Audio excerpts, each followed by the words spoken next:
High বন্ধুরা, তোমরা সবাই কেমন আছো? আজকে চলে এসেছি আবার একটা নতুন ব্লগ নিয়ে। আমরা আজকে চলে এসেছি কুন্তিঘাটে মেলা দেখতে। এখানে বড় শিব পার্বতীর মূর্তি কত সুন্দর করেছে দেখো। প্রথমেই ঠাকুরকে প্রণাম করে আমি এখানে কানেরগুলো দেখছিলাম, তবে আমার খুব একটা বেশি পছন্দ হলো না, ছোটোর মধ্যে।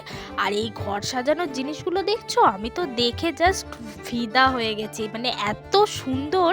আর তারপর চলে এসেছি নানান রকম প্লেটের দোকানে। আমি এই মেলাটা কখনো দেখিনি, তোমাদের দাদার সাথে এই প্রথমবার এলাম।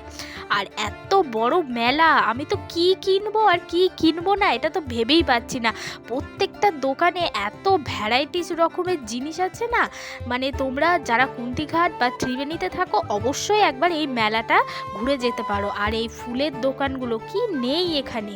তো ভিডিওটা আর আমি এখান থেকে প্রচুর কেনাকাটা করেছি। আমি কি করে বাড়ি নিয়ে যাব সেটাই ভাবছি। তো লাস্টে জিলিপি নিয়ে বাড়ির দিকে রওনা দিলাম। তোমরা সবাই